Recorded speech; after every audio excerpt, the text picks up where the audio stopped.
Grand Rising, Grand Rising, Grand Rising, everyone. I hope you guys are having a great Tuesday so far. Thank you, Miss Dolores. I appreciate you so very much, Grand Rising. Hey, Lolita.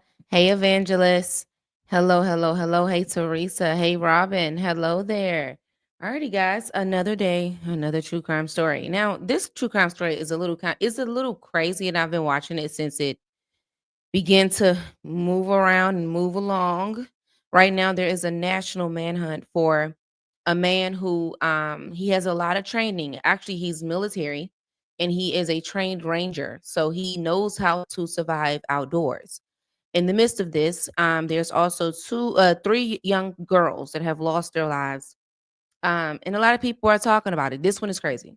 Yeah, this one is, and I think the justice system failed the mother big time, without a shadow of a doubt, without a question in mind. From point A to point Z, they failed her. Very, very, very much so. Alrighty, guys, let's get into the deets. Also, please remember, we still have this month's raffle that is going on this month, okay? All you have to do is post on Spaces by Wix in order for you to enter. Just make an engagement post, maybe talk about the after show, maybe talk about the show after the show. Or you can just create your own topic or maybe suggest some topics in which you would like me to cover. I do I'm working on watching the comments and things of that nature more because I've been missing some stuff because I've been so busy, but this month I've been doing really great. So anything that you're posting, I am definitely seeing it. Um, and just make sure that you engage. And that's how you enter. It's really simple. It's really easy. Alrighty, guys, let's get into the deets of this case. Alrighty. Now, right now, the victims in this case is these beautiful young girls here, Paityn Decker, Evelyn Decker, and Olivia Decker. Okay. Now, their father, who is Travis Decker, he is currently on the run right now. He's currently on the run right now due to what he has done to these beautiful babies. All right. This is a man who was very, very dangerous, and they don't know where he's at. They actually have begun to, you know, search further out because of his expertise and how he's operating in the midst of this. Okay, so Travis Decker was 32 years old, is 32 years old. He is a U.S. Army veteran and Washington National Guardsman with an extensive background in the wilderness and survival training. Okay, so he has also previously served in Afghanistan and earned a ranger qualification and was awaiting a disciplinary discharge due to some missed drills. Okay, so the military was looking to put him out. That lets us know. And for those of you that don't, in order for the military to put you out, it must be something, i.e., mental illness, i.e., AWOL. It's certain types of things that will make them put you out. And while they are saying that it was due to him missing drills, I guarantee you that there were some things that was stacked up against him way before just the drills. Okay. Now, Decker had also had a long battle of PTSD and was diagnosed with borderline personality disorder. And he was not actively using his medication in any way. Hey, Johanna, how are you, love? So he and his ex-wife, her name is Whitney Decker. They were married for 10 years and they had shared three beautiful daughters, and they divorced in 2023. So Whitney had retained full custody due to the concerns about Travis and his instability in housing. And they say that he was homeless as well throughout some of this. But the parenting plan had allowed him to have limited visitations with the children. Now, despite these mental health concerns, there was no past reports of violence, except she did say that he began to get a little bit aggressive. She did put that into the to let the courts know that he got a little aggressive. His mental health began to take a switch and a turn, and she had let the courts know about all of the things in which had made her feel like that the children would not be safe with him alone. Okay, so this is not a woman. We've seen it many times where the women do not, or the father at some instances do not wave the red flag. Well, this woman did. She let them know when it comes to his personality, it's switching back and forth. He can become very much aggressive and enraged. So she has crossed all her T's and dot her I's in this situation. So friends and family in the community has saw Decker as a devoted father He was deeply involved in his daughter's lives until he had vanished with them on a routine visit. Hey, Layla. So the authorities had believed that Travis Decker had intentionally suffocated his daughters after picking them up from a court sanctioned visit on May the 30th. Okay. Now, what's crazy is this visit was only a few hours. And it's now coming up within these last couple of days is it's believed that he killed them that day that he picked them up. Right as soon as he got them is when he chose to take their lives, unfortunately, right? So he was also only authorized a day visit with restrictions to prohibiting any type of overnight stays. This alone lets us know the level of danger that this mother knew that her children could possibly be in. But for if I say that if the judge were able to decide, okay, you can't have overnight visits, but you can have a few hours. Hey, sugar, that lets us know that this man is not okay. And it also lets us know that the judge knew that this man was not okay, but for some reason whatsoever, they still found it within themselves to make a decision to allow him to have a unsupervised visit alone with them. Anything can happen in a span of 60 seconds, if you want to be honest, let alone a few hours. Okay. So to me, that wasn't a provision enough for him to. He wouldn't have been able to get anything if you would have left it up to a person like me, because I guarantee you the red flags in him was very vivid for all to see. So the children were reported missing that very same evening when Decker had failed to return them to their mother. So authorities also launched a manhunt and had found his truck unoccupied at Rock Island Campground, okay, on June the 2nd. And about 75 yards down the embankment is where they then located the children's bodies there. Each had plastic bags over their heads and injuries that were consistent with asphyxiation.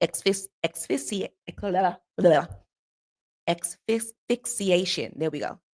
All right, Lord. So they also had zip ties marks that was all around their wrist from him putting the zip ties around their wrist.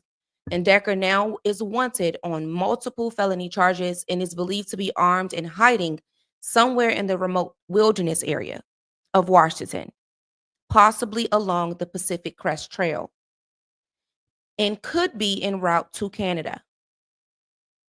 Now, he did leave behind his cell phone, his wallet, and other personal belongings, and there was a bloodied handprint that was found on his truck as well. So a $20,000 reward is now being offered for information leading to his arrest. Now, here is how the timeline works with this entire situation. From 2010 to 2023, Travis and Whitney were married.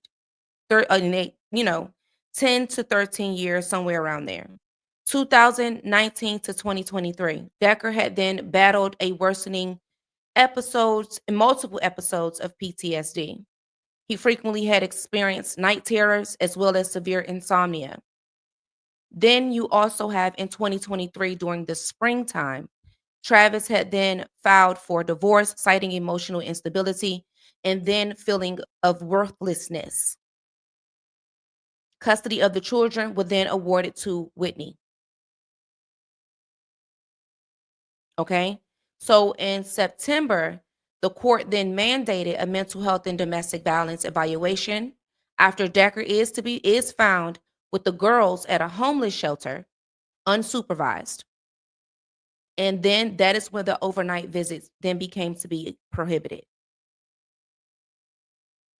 So in May 26th of 2025, Decker had searched online how to relocate to Canada. And how does a person move to Canada?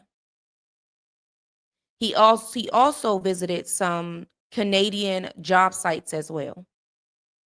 May 29th, surveillance and digital data did show Decker scouting the Rock Island campground, and then he drove there alone, possibly to stash some supplies, is what many people do believe. Then on May the 30th at 5 p.m., Travis picks up Paityn, Evelyn, and Olivia for his court approved day visit. He then tells Whitney, "See you at 8." They talk briefly. No red flags was there because keep in mind, this was a father that is of course a part of his children's life. There's no reason or there was no signs to, I guess, make her feel like that he would have done something like this. From what I'm understanding and what I'm seeing from people that are speaking out that knew him, is that he was a hands-on dad outside of the mental health, outside of, all this, personality disorders and all of the things that went on with him and Whitney. He seemed to be balancing fatherhood in some way. But due to his mental health and his living situation is why they decided to stop the overnight visits, but also decrease the stays with him and things of that nature. Now, on May the 30th, he then failed to, return the girls, and his phone was then off. Whitney contacted the police and reported the children missing. Now, here's where the police failed her. They failed to do a Amber Alert for these children, which is crazy to me. This is why I feel as though that the Amber Alert should not have to be all the time. There must be some form of danger. Anytime a primary parent reports a child missing, okay, there needs to be a instant Amber Alert, because there must be something there to make the parent feels that there's a problem. We have situations, even there's another case that I'm covering, where the child was not considered missing, he was considered a runaway. When it comes to teenagers, they put them as a runaway before they really take it in and consider them missing and endangered. There should not have to be a car included for there to be an abduction. Because if we look at this case, he has a car and he picked them up in a car and he doesn't have a place to stay. So that would make this a missing child that is in danger. Not to mention, added on top, these children are missing with a person who is homeless with mental issues, who only was supposed to have the children for a few hours. His phone is off. He's not answering. And the children are nowhere to be found. They say it's part of protocol. It's not, but that protocol, Layla, that protocol doesn't make not one bit of sense. None. Because a young child can go missing and someone can snatch them up, but it does not have to be through a vehicle. It doesn't. Someone can kidnap your child right from walking through Walmart, if you want to be honest. Right when you're out playing in the yard. So let's say a teenager walking through Walmart alone, because sometimes teenagers do go to Walmart alone, and someone yanks them up. Are we going to consider that a runaway? No, that's a child that is missing and endangered.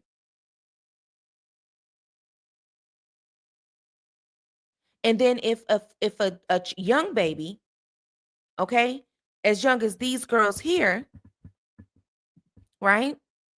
That's instantly an Amber Alert. These babies shouldn't be nowhere where no one doesn't know where they are, especially with the father who has ran over his time and never dropped them off, who also is homeless because there's only so many places he can go. And if you want to add another layer to that justice system, with him being homeless, there's only so many places he can go, but it's also places that he can get lost too. Why? Because y'all don't know where he at. Y'all don't know how to track him down. You don't have an address. You don't have anything. You don't have nothing. So that's like a double-edged sword. Don't know where he is. Because it's not like you guys can go knock on his address door and see if the children are there, because he doesn't have one.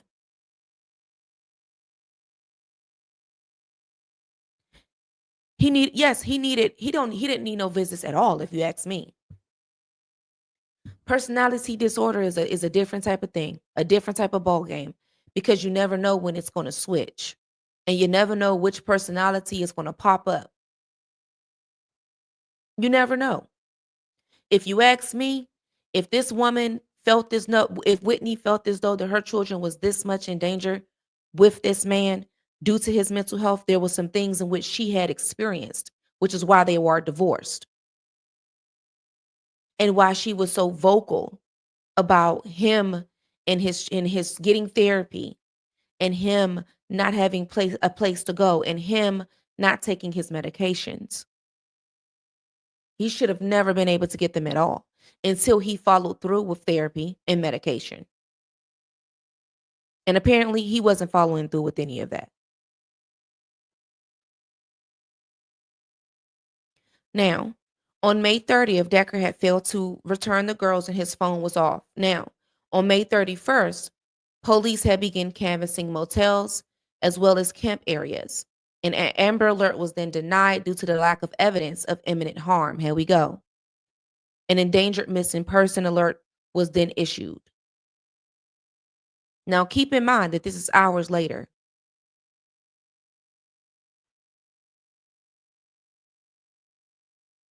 Okay. Now, on June the 1st, he did fail to appear to a community running event with his daughters, and then the search efforts had then expanded. June 2nd, 3 p.m., police had found Decker's abandoned truck near Rock Island Campground. There was 2 bloody handprints that were visible, food, blankets, car seats, and a wallet that was left behind. June 2nd at 5 p.m., the police had then located the bodies of Paityn and Evelyn, and Olivia. And then on June 3rd, the search efforts had expanded to the national forest, including different encampments, river areas, and things of that nature. About 696,000 acres is what they're searching. The FBI and the U.S. Marshals and the Washington National Guard has now joined in this manhunt.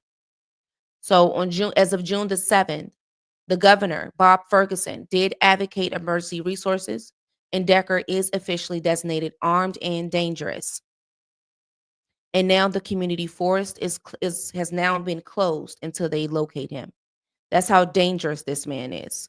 Because you have to think to yourself, this man has a lot of training, not just military, not just his ranger stuff, but his mental health as well adds a third layer to that.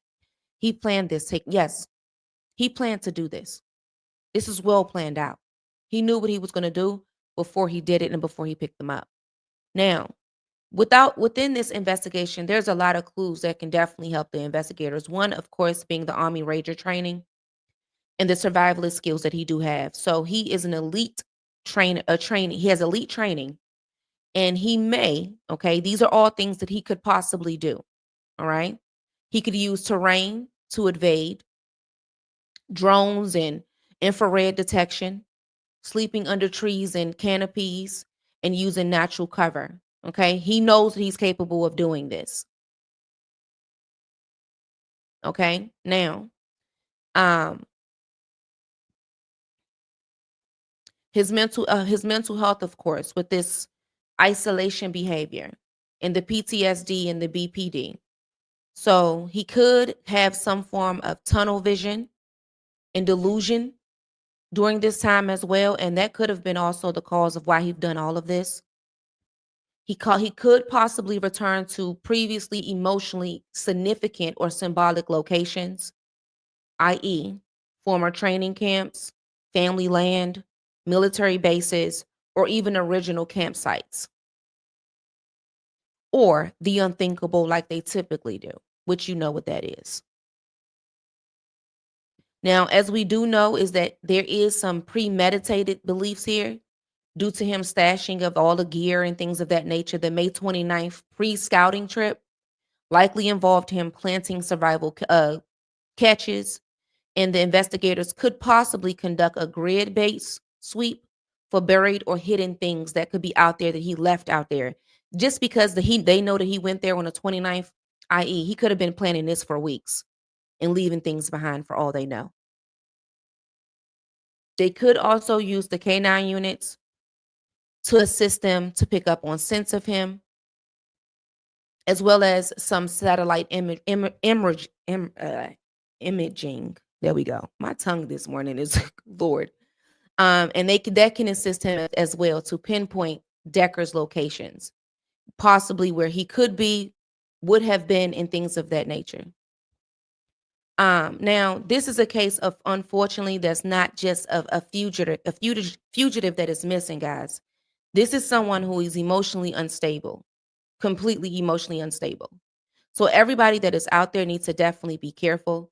They need to be safe and understand the gravity of this situation. This is not just a person that is, wandering around and things of that nature, and it's going to be easy for him to get caught. It's not. This is someone that understands boating. He understands sleeping outside. He understands surviving in certain weather. He understands surviving, throughout off the land and eating off the land and getting animal off the land in order to survive. He understands all these things. He also is someone who possibly even understands, thank you, Evangelist. He possibly even understands, where different areas are and different rivers are and different tunnels are and hideaway places are that the typical person does not even know. And it's because he has this sort of background. So you never know where he could possibly be. Okay. And it can go a while before they even find this man. Honestly. But typically, we know how this typically ends. But I really want to see him face justice for these babies. Now, as for the mother, she has raised over $1 million on her GoFundMe, which is going to assist her with everything she needs right now, and getting justice for her children. She has not really spoken publicly yet. She has had her friends speak for her and things of that nature, but she hasn't said anything herself. Nothing much, you know what I mean? This, that, here and there. She did post a video of the girls on TikTok, I believe, that has begun to circulate, that no one has seen because it was, of course, a private video that she had of her own. But that was about it. She's kind of been more reserved and more laid back, which you can expect. These are her children, I wouldn't expect her to be out here, trying to do interviews and do any of that, especially with a situation of this nature when this man is still out on the loose. Okay. She has to stay safe for herself as well. Not just for, she's not just hiding out, for her children and grieving her children, but because he's still out. She's out of it, literally. She's out of it. And I respect the way that she's doing things. Even with the GoFundMe, she's not even running it. It's someone that is really, really close to her. She's being very, very respectful of the entire situation. And those that are around her are being really protective of her. And you can tell that even before all of this, her foundation is really, really strong. You can tell. Because it seems like that everyone just fell in line in a very organized, respectful type of manner. In many cases that I've covered, I've seen where it gets a little crazy and it gets a little bit messy. Where everybody don't know what their job and duty is. But in this instance, they've done a really great job. They have. She has a village for sure. So here are the last updates for what has come out for Mr. Decker. Now at 4, crews have been searching around the clock for the 32-year-old man accused of killing his own 3 daughters. Good afternoon. Thanks for joining us for Fox 13 News at 4. I'm Matthew Smith. I'm Hannah Kim. The manhunt comes as we're now learning that Travis Decker recently searched for information about how to relocate to Canada. Fox 13 Shira Matsuzawa joins us from Leavenworth, where those search efforts stand right now. Circling up above. Helicopters going back and forth. This is what those camped out at the Icicle River RV Resort have been seeing in the air and on the ground. There's been a police presence, and last night, late at night, there was a searchlight down on the water, so I know the police were searching here. They're searching for 32-year-old Travis Decker after his daughters Paityn, Evelyn, and Olivia failed to come home after a planned visitation with him. Their bodies were later found near his abandoned pickup truck. Investigators now believe he could be attempting to cross state or even international borders. I personally don't think he'd be coming out in public. Fox 13 obtained this criminal complaint against Decker, charging him with unlawful flight to avoid prosecution. In it, federal investigators say Decker used his Google account on May 26th, just 4 days before his visitation with his daughters, to search for information about relocating to Canada and visited official Canadian job sites. The documents state the area where the crimes happened are near the Pacific Coast Trail and lead into Canada. And given Decker's skills to survive the woods for days, even weeks, investigators say he could be actively attempting to not get caught. For Lisa Malone Gooden, she hopes authorities find Decker soon. This is horrendous. Nothing like most people would ever hear about or experience. But, my thoughts just go to the family, to the mother especially. And just a reminder, the encampments and the surrounding areas are closed until June 18th. You can see a sign behind me with that message as well because of this search. But authorities say if you see Decker, do not approach him. Call 911. In Leavenworth, Shira Matsuzawa, Fox 13 News. I'll send it back to you. Shira, thank you. And right now, support is pouring in for the girl's mother, Whitney Decker. Money from a GoFundMe is set up for her to help with expenses and legal costs following just, again, the unimaginable loss of her 3 daughters. So far, as you can see, it has raised more than $1 million. You can find a link.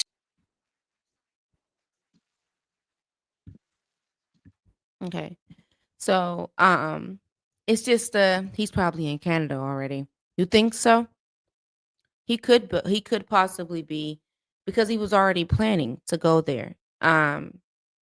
He could be, though. I wouldn't be surprised. I would like to see him and go to justice. Mr. Soso, so I see what you said about her using the children as a weapon. That's impossible. It's a difference in using the children in a weapon and protecting your children from someone that could do exactly what we see here.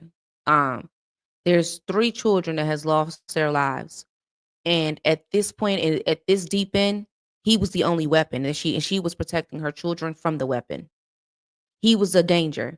If he took it this far with his children, I guarantee you that there was red flags there before we got to this point. You don't just wake up and decide that this is what you're going to do to babies that you've been caring for and being a hands-on father with all their lives. So the only weapon, three children, yeah, like the only weapon was him. Now don't get me wrong. I've seen situations where women could use a child as a weapon where the father is not really he's there's no red flags there. There's no abuse there. There's nothing to make her alarmed about anything. And he just wants to be a dad. That's different. But this is a situation where a man he's not stable. He doesn't even have a house for these children to sleep in. Yes, he doesn't even have a house. He doesn't even have a house. He's mentally unstable. He's not going to work like he's supposed to. The army is putting him out, which means his income is gone. What does he need the kids with him for in the first place? And then on the back of that, he's dealing with personality disorder that he's refusing as a man to take his medicine. When he knows that he has children in this world to deal with and to care for. So when you know that you have children, your medication is priority. When you know that you have children, having them a nice place to stay when they come and visit you is priority, which means take your butt to work. Don't miss drills. But because he wasn't managing his mental health like a grown adult should, when you know that you have mental health issues, you're then irresponsible, which then means that you're not going to be responsible with any children either. He had one job: take his medicine, be responsible, and go to work. Handle himself as an adult. You don't handling yourself at every situation not the same. Exactly. I get it, but it's 3 children deceased though. I'm not going to sit here and blame nobody but the adult that did it when 3 children are deceased. I'm sorry. The red flag, the blame goes to only one person in this situation. This one right here. The mother ain't do nothing to her kid. None of them he did it. He did it. This is the problem right here. He's the only person that we can point the finger at right here. And every situation is not the same. Okay. So yeah, when my son was, hold on, I can't see. Hold on, there we go. When my son was murdered, the detectives asked the family not to speak to reporters until they finished the investigation. Yeah, yeah. And that's why I say I respect what she is. Yes, and I'm sorry for your loss as well. I respect how she is moving in this. You know, she is moving in a very, and she's sticking to that. You know, and it helps to, one thing, keep things, all ducks quacking in a row, but it also keeps her safe too, because this man is dangerous. This is a very dangerous man. And if he'll take it this far to his three little girls that he was only there to be with for 3 hours, guys, we know that if he was to see her, what he possibly would even do. So I wouldn't even be surprised if the police have her in hiding. I wouldn't. I would not be surprised if that's why we haven't seen her. It's because the police know that they need to protect this woman because of this dangerous man that is running around. And until they catch him and find him, that is will she shall be, which is understandable. You know, very understandable. Alrighty, guys, that's that. What the world? What is this thing here? Just popped up. Yeah, she has to be wives. Yeah. So this is another case. We're going to be keeping updated, of course. If anything breaking do comes through, I'll definitely let you guys know. Okay. If anything comes through or they find him, we're going to do an update just to see, because this is kind of a dangerous situation to be. That's just out here. You never know where this man could be. He could start off in Minnesota, end up somewhere totally different. You know. So I will keep you guys updated on this. Make sure that you do go to the live tab, as I do have the shows for this week already posted. And we go. You guys don't have me today. Don't come looking. Okay. I have one 15-page paper due this week and one 10-page paper this week. I promise you guys are not going to see me today. Okay. I'm trying to get it all done by Friday so that I continue creating t-shirts and beach bags. Okay. So you guys will not see me. So just tune in for tomorrow, because I will see you guys tomorrow. Alrighty, guys. I hope you guys have a beautiful, beautiful Tuesday. And I will see you guys tomorrow. And thank you for watching. And thank you for tuning in to True Crime with Savage Royalty.